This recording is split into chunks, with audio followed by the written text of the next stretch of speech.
Hello everyone, my name is Lowko, and welcome to a best of 5 series of top level StarCraft 2. We're starting off on a map called Verdant Temple, which is one of the few maps that I have not seen a pro game on just yet. So all of the games in this particular best of 5 are going to be played on the Team Liquid map contest finalists. And this is a map made by Patches, where in the upper right, playing in blue, we have none other than ByuN. And all the way down in the bottom left, we have the highest ranked Protoss player on the planet.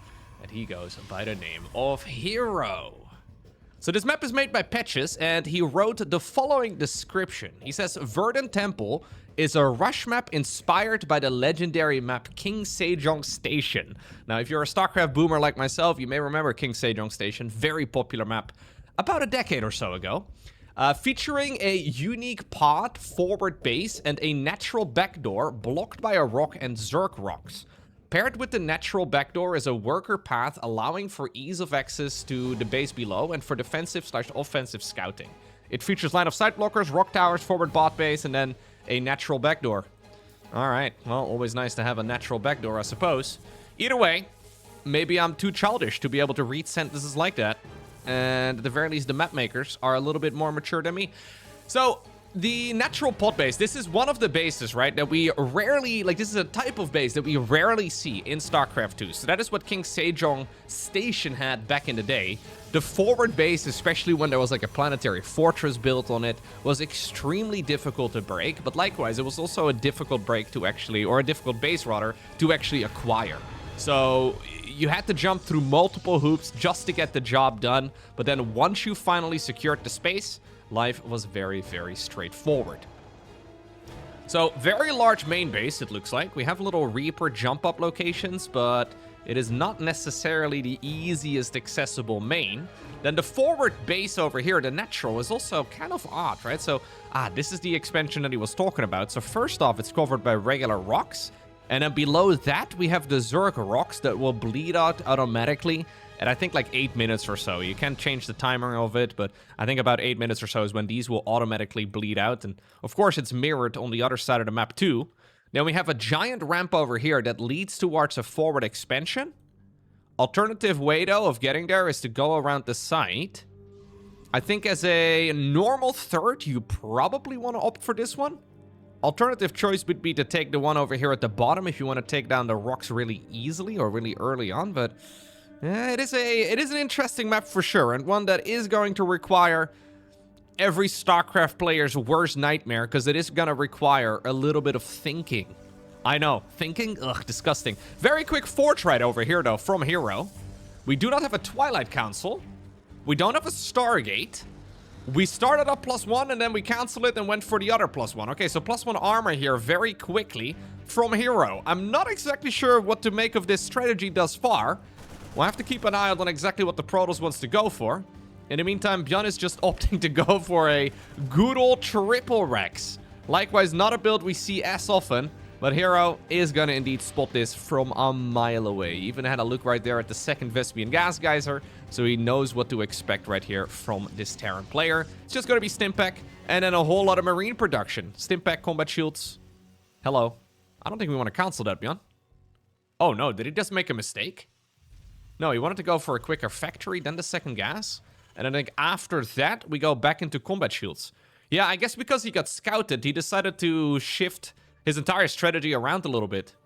Yeah, so he wants to actually go for a third command center first, factory, second gas, and then we're gonna go back into the combat shields. Now these two upgrades are no longer lining up, but I guess ByuN has figured that it's unlikely that all of this is gonna work out favorably anyways, without a very quick third base. Now, what is kind of funny, though, is that ByuN has no idea about what Protoss is doing. As a matter of fact, after the early engineering bay block, he hasn't gone back to check. There's no Reaper, no Marine that went for a quick little march. So ByuN is doing this all in the dark.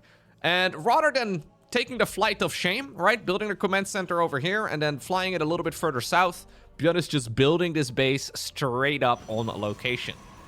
We have charge about halfway done right now on the back of this. We're chrono boosting out the +1 armor. Templar Archives as well. These players are playing some very funky builds, man. These are the types of builds that I think if you're a ladder hero, you're probably best to avoid. But when you know the opponent very well and you play against each other all the freaking time, you may as well go ahead and test the waters. Hero decided to go and check again. Look at this. It's a very quick +2 armor. This is a 5-minute +2 armor. So it makes sense for units like, for example, Zealots. He's also getting, well, the Templar Archives. Normally that is for Zealots together with Archons. But obviously Archons don't really benefit from armor upgrades at all because they're 98% shields. Well, there we go. We're going to charge forward. No way, though, that this is going to be enough Protoss. Not even remotely close. ByuN actually forced to stim his entire army there. I guess he was panicking a bit. Keep in mind that this is a Terran opener without any Medivacs. So, ByuN panicking and hitting the Stimpack button? It's honestly a big deal. Like, this is normally not problematic at all, but because of how funky this game is right now, it's actually a significant issue. +1 attack coming up on the back of this. We are going to get into Medivac production, but he actually hits a bit of a supply block for a moment. Okay, first 2 Medivacs are actually already out. That's a nice thing to have. They have picked up a couple of, well, damaged Terran units there for just a moment. At least he accidentally stumbled upon a pylon.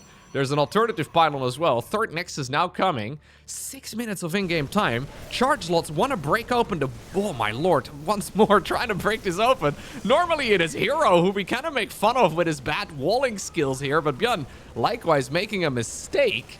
No chance, though, that Hero has enough units to just break through all of this. What a weird build. What a strange game. Okay. It is obvious, though, that the players are also not 100% comfortable playing this map just yet.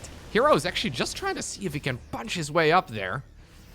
Third command center now being used as part of the wall-off. Turns out that is its very best task thus far. We do have the Medivac trying to sneak away. The Zerg rocks indeed are bleeding out. Looks like the Zealot is actually going to spot this. So again, nice movement here by Hero. Man, the Hero builds just rarely make sense these days, but... he is still the most successful tournament player in 2026. Like, it's so easy to be critical of the way that Hero plays, but then if you actually look at the data, if you look at the results, he's been wildly successful.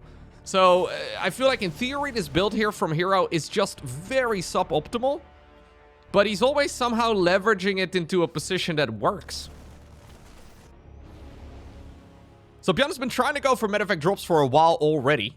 Apparently, we're going to be setting out 5 of those, full of units. So there's about 50 supply worth of army here for ByuN, meaning that he's leaving his base completely wide open. Hero, who's been poking at the front door for ages, yeah, is now going to be caught off guard. Does he recall? He does not. He's going to commit to the counter-attack instead.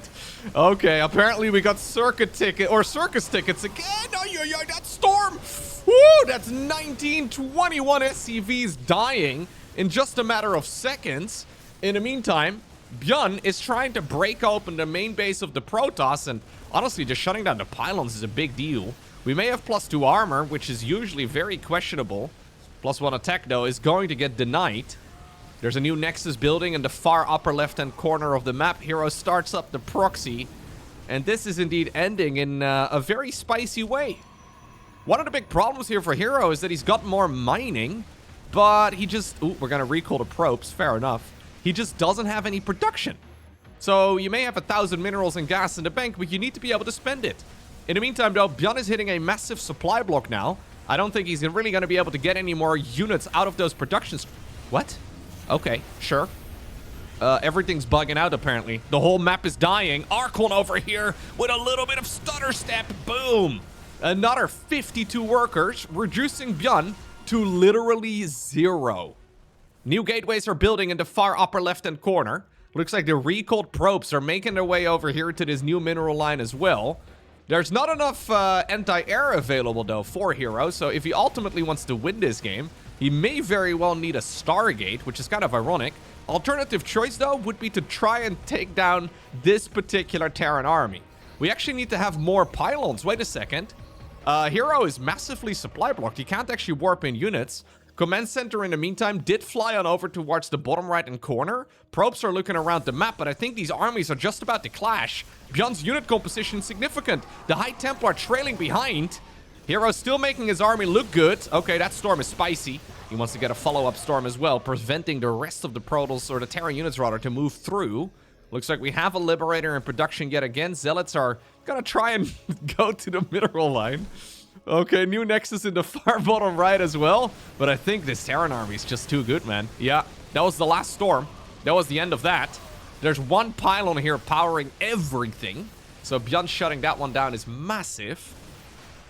And I think with this base, yeah, on the precipice of death, I think that is pretty much game over. I mean, Hero is going to try and use this little mineral-only path, little worker-only path over here to continue mining in the bottom right.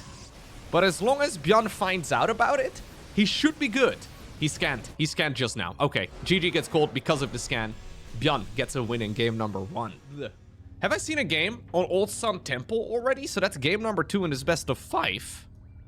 I thought I had, but now that I'm looking at the map, I'm not entirely sure.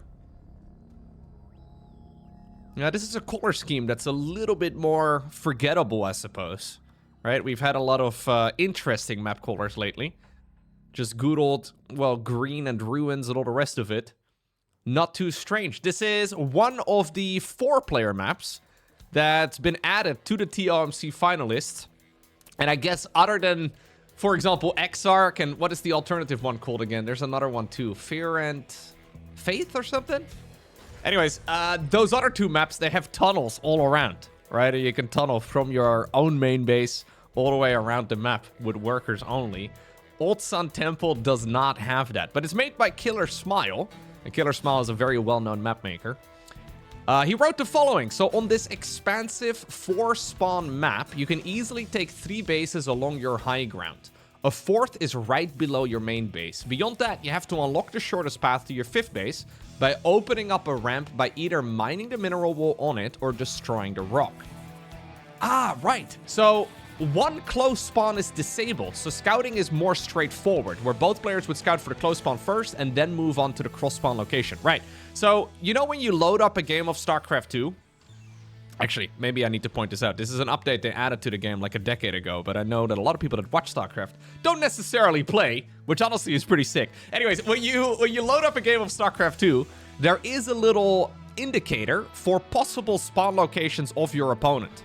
So, on this particular map, you have to pay attention to what the possible spawn locations are.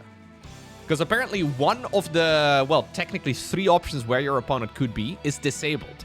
Apparently one of the enabled ones is always cross-spawn, but the alternative choice would either be upper left or bottom right. So I guess you would, yeah, have to pay attention in those first 5 seconds or so of the game starting, because afterwards the minimap indicator disappears. Pretty interesting. Pretty interesting for sure. I think I like it, but I have not ever experienced it before in a StarCraft map, so definitely something that is worth considering. So, Killer Smile also writes that the cross-map path is supported by speed zones. To counter aggression in close spawn, you can throw down the rock towers to block important paths. The middle contains a strategic watchtower, right? So there's a mineral plus rock walled ramp that is supposed to allow expanding without having to bring back your army from being out on the map, but also to allow attacking the rock offensively, something that you couldn't do comfortably on a pure mineral wall. All right, long story short, Mapmaker has thought about it for a very long time. And I guess we'll have to judge whether or not it is a good choice or a bad one. It is nice, though. I do really like the 4 spawn maps. I think it is a very, very interesting concept that we need to be seeing more in SC2. I'm hoping that at least 2, I think out of 3 or 4 finalists that have 4 spawn maps, like 4 spawn locations, I think we should see at least 2 of them in the next StarCraft 2 ladder map pool. Because it's just such a cool idea, and I really think it adds an extra layer of strategy to the game that I personally really enjoy. A beautiful stone statue right over there of a Templar. Well, there are more Templar out on this map, if Hero has any say in the matter. Opening up much more conventionally this time around is the Protoss player. Let's have a look at what Terran is up to. Yeah, this is also a lot more normal. Compared to the previous game, I mean, the Raven is a little funky. But compared to the previous game, this is a lot more standard here from the both of them. Yeah, if I recall correctly, the initial impressions that I had of this map is that I thought it was good, but it didn't excite me as much as the other 2 or 3 4-spawn maps that we had. So especially the one with the tunnels that were going all the way around. This one just seemed a little bit normal to me. And that's not necessarily a bad thing, right? Because we need a lot of quote-unquote normal maps as well. But this one just seemed a little bit standard. And I always tend to, yeah, at least in my initial impressions, I always tend to have a look at the more spicy maps and get excited about those first. But you can't have a map pool, really, with just crazy spicy maps, right? Like, that would be... I mean, I'd be welcoming it. But there's a very real chance that we would have, I don't know, a half year to 9 months or so of very bad balance just because of map design, which would be problematic. All right, Stimpack coming up right now here for the Terran. This map, by the way, seems absolutely massive. Just getting across takes forever, right? Like, I mean, there may be some speed circles here, but yeah, even though ByuN has map control, there's not really a whole lot he can get out of it. Blink is going to be done in just a moment, so let's see if maybe Hero can get a bit more value out of it as that tide is going to switch. Now it's going to be the Protoss player here who will be able to venture out onto the map freely. Maybe there's a chance ByuN can start sending out a medevac drop or something along those lines without the Hero actually seeing it. Even if you have an hallucinated Phoenix out, you're not just going to be able to scout everything. Although you can tell here on the minimap that Hero is trying. Touching the watchtower in the middle of the map yet again. We're gonna blink straight into the speed up circle. Yeah, and I think this is the end of ByuN. Out on the map. Boom. Good cleanup. In the meantime, though, there is a Raven. Raven did not quite drop off the auto turrets that it probably should have. I guess he was a little worried of getting blinked on as well, just like the other units. And Hellions are relatively easy to replace. A Raven, not so much. A little bit expensive. Double Forge coming up right now for Hero. He's gonna test the waters, though, with the units that he's got. Prism, I guess, is... No, it's not a Prism. That's a second Observer. Man, he didn't even make a Prism. Going straight into the Colossus instead. Yeah, we're just leaning into the third base here and getting a huge eco going. Man, this map is massive. I did not quite realize how big it is. Which is funny, because that's also what she said. Anyways, Raven is still trying to go around, and only just now is when ByuN is really going to be able to start getting some harassment done over at the third. Normally, you can kind of just go back and forth, right? Between the natural, the main base, sometimes the third base too. But on this map, it's taken quite a trek here for that Raven to actually make its way around. Looks like one Stalker has died in the meantime at the front. Hero should have a pretty easy time, though, blinking out of this, especially with the speed circles.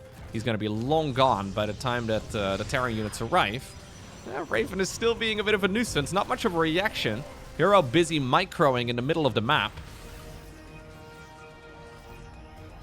Normally, these type of tank pushes are really scary for Protoss.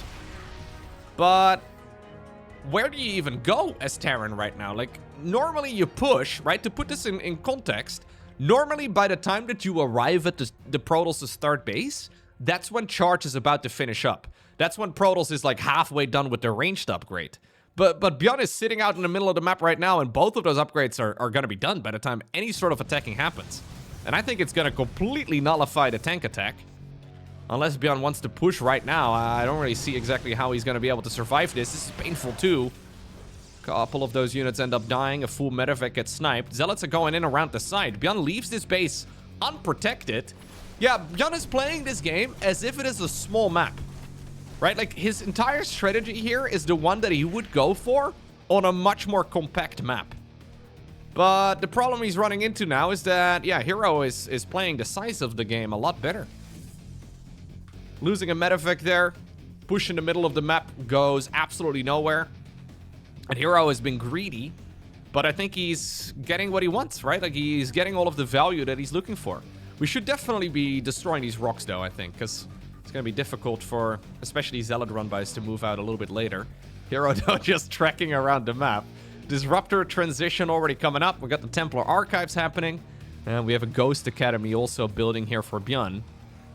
Getting the third base delayed like that, though, is a really big deal. It's just super annoying for Terran. I think it's nice to have variety. To have, like, small maps, medium maps, large maps. But this map seems Massive. Again, this is, I think, the first game I see on this map.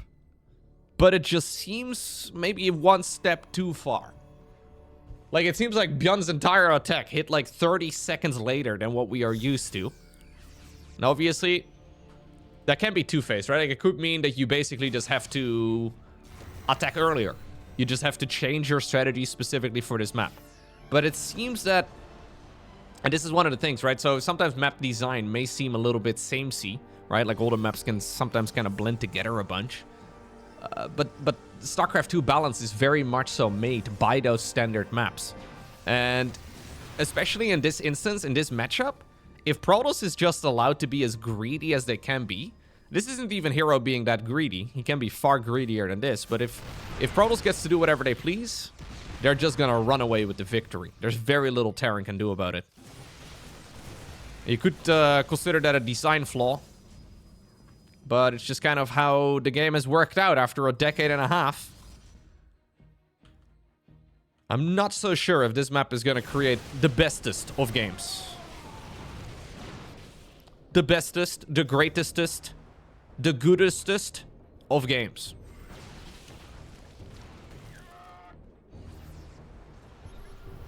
+2/+2 coming up here for ByuN. He's been stimming quite a lot. I think he can just go, though. Yeah, I think you can just fight this Hero. Hero is indeed going to move in. Now, interestingly enough, Hero still does not have a prism. How has he not made a prism? I don't understand. He's going 3-3. Ah, okay, no, he did lose one already. Okay, fair enough. I may have even had it on the camera, but normally there's at least 2 prisms flying around at this stage. Would not be a weird thing to do. Do these rocks block off this entire space? Wow, they do. All right. Bunch of Widow Mines in the middle of the map.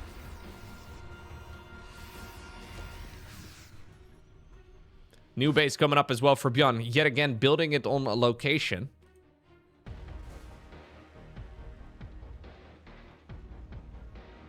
Yeah.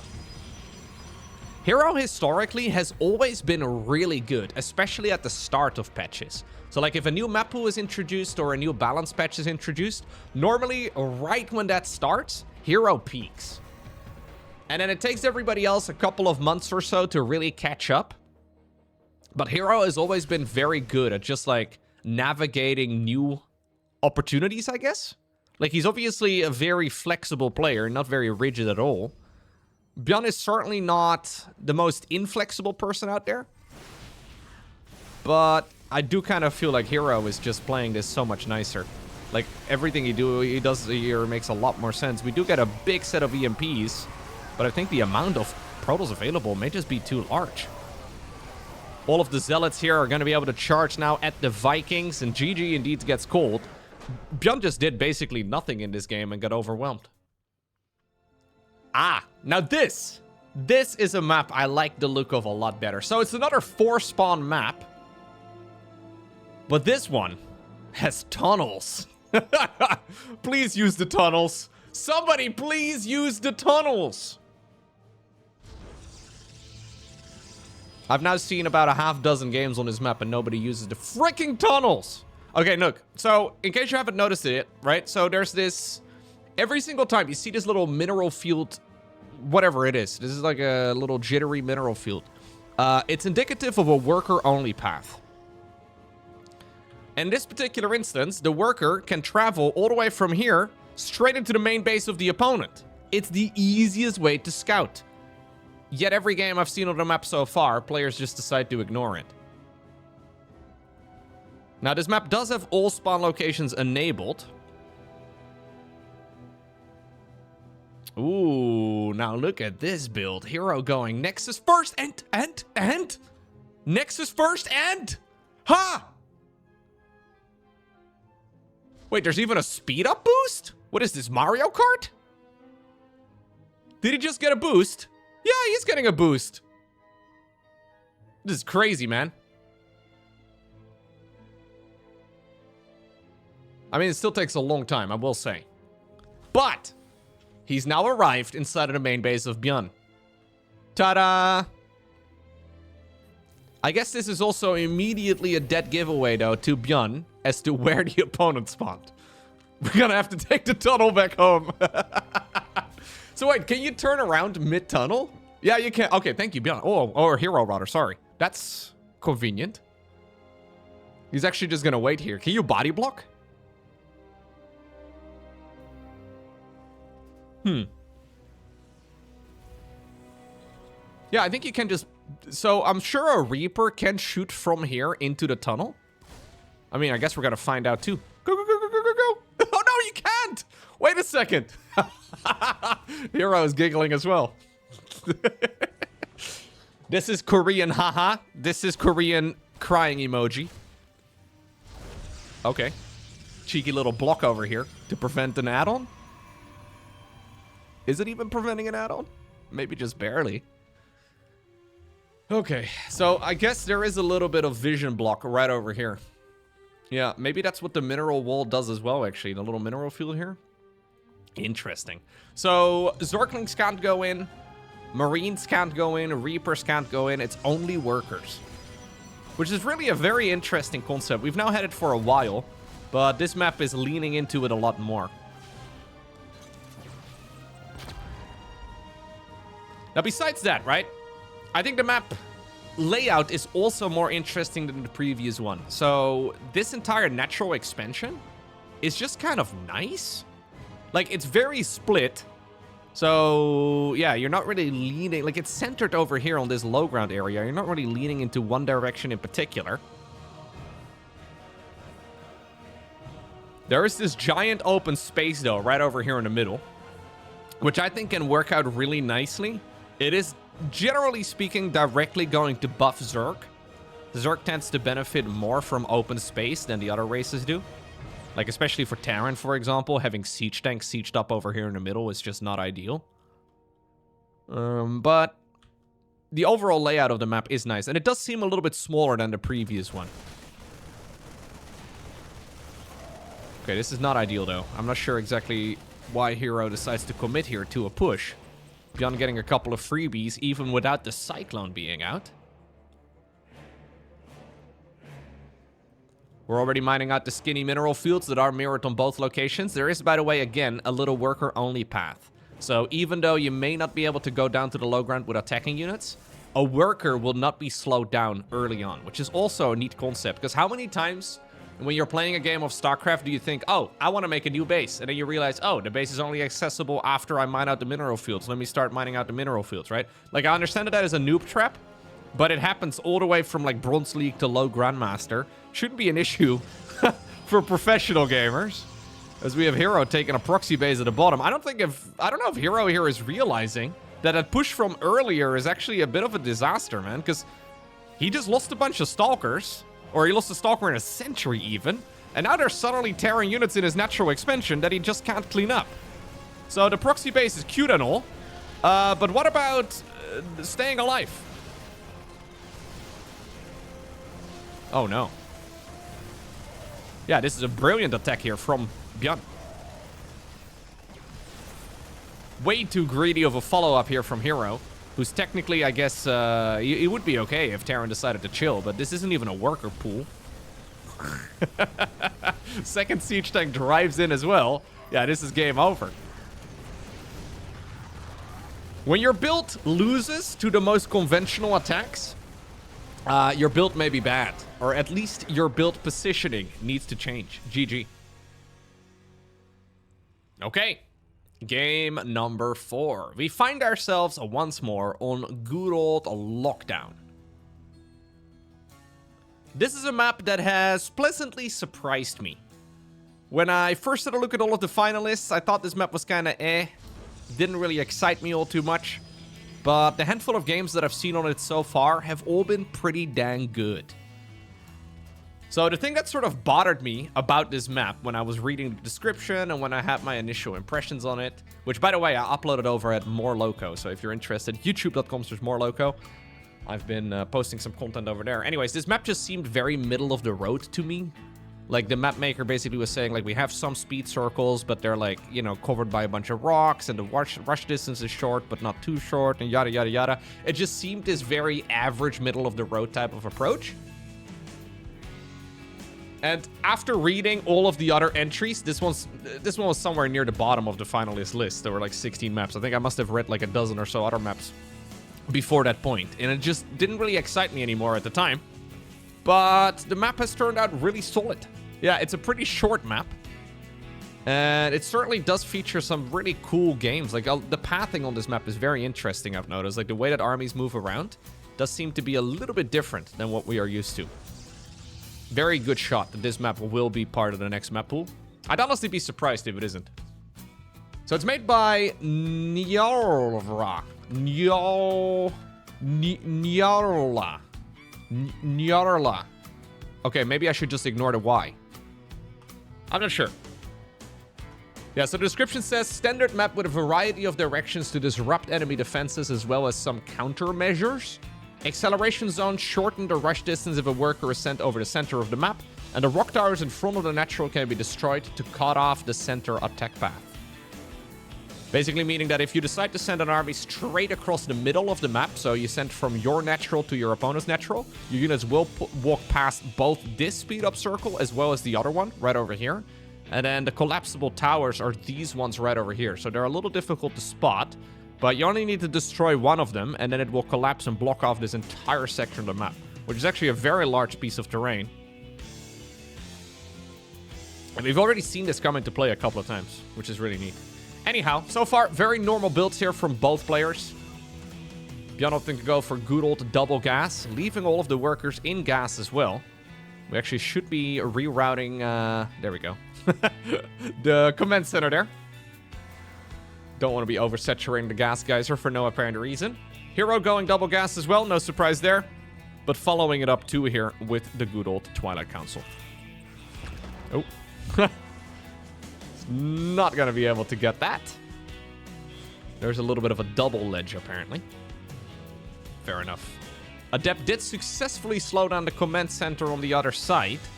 And even though there may not be any Zerg on the map, it looks like at least we have a Baneling here together with a Zergling that we can do some experimentation on.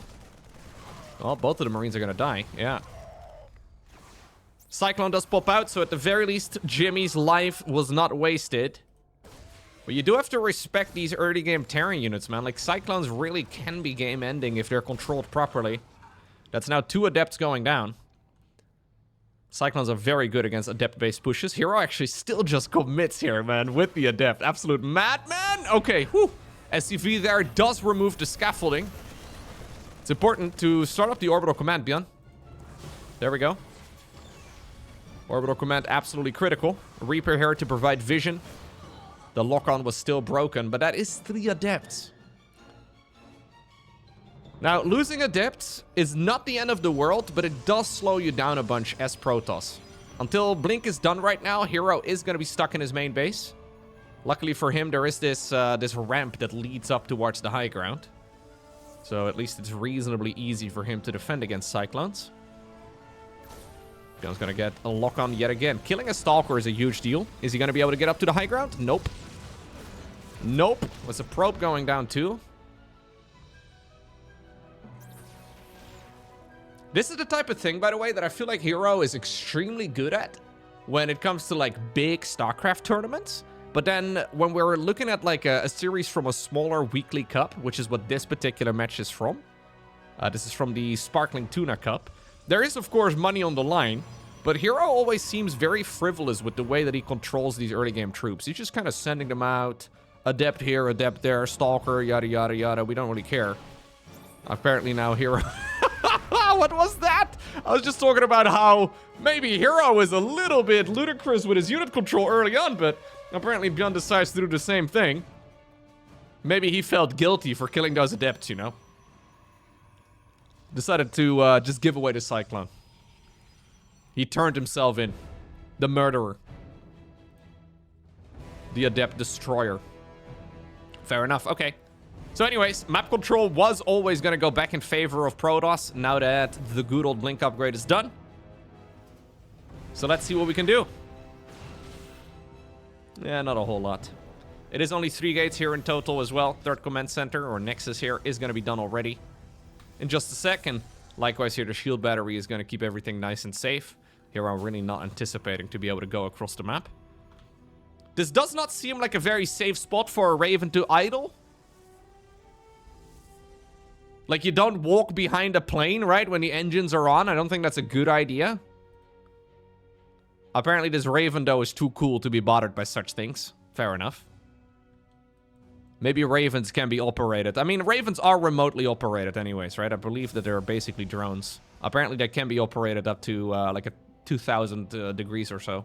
No, no problem. Everything's fine. Don't worry about it. Now, we do get a blink into the main base, and even though it's a very small hit squad of units, that is combat shields getting denied. ByuN is already committing to an attack, though, and keep in mind, he's just 1 point away in this best of 5 from obtaining the victory. Colossus spawns, but it spawns, yeah, basically dead. Maybe a few of the Marines there ended up dying. Quite a few of them, though, ended up, well, dealing a ton of damage. Now the worker count is reduced here. Very significantly, too. Raven's still going in. 6 confirmed kills on that bad boy alone. And while the probes will finish the job eventually, that is minus 24 workers. Roa Bay right now not in a good spot anymore. And while, yeah, maybe the reinforcing troops here can get the job done. That was a disaster here for Hero. At least he gets another point in this game. Like another shot at this game, right? To continue playing for a little bit longer, but this is not a good position here for Hero whatsoever. Now the wind has been taken out of his sails. He may have gone for the shield battery here, but the positioning of his army was very suboptimal. And again, losing those early game troops, it doesn't seem like a big deal. But it's kind of like, it's progressive, right? Like, you lose your first couple of units, and that means that your next set of units is much more likely to die as well because of it. It's one of the main things in StarCraft. Like, if you're trying to get better, you should really nail the first 5 minutes of a game or so.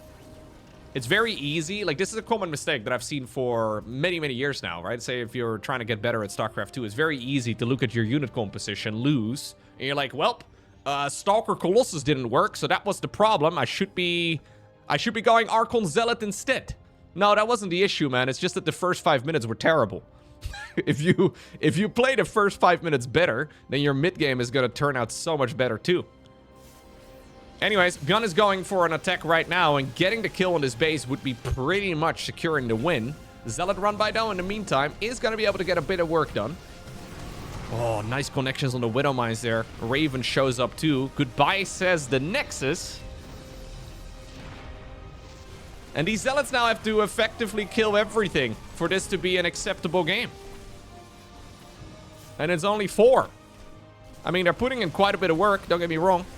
Good number of SCVs do fall, and at least the base got delayed. Widow Mine drop in the meantime inside of the main base too. Okay, lovely bit of micro there from Hero. Credit where credit is due.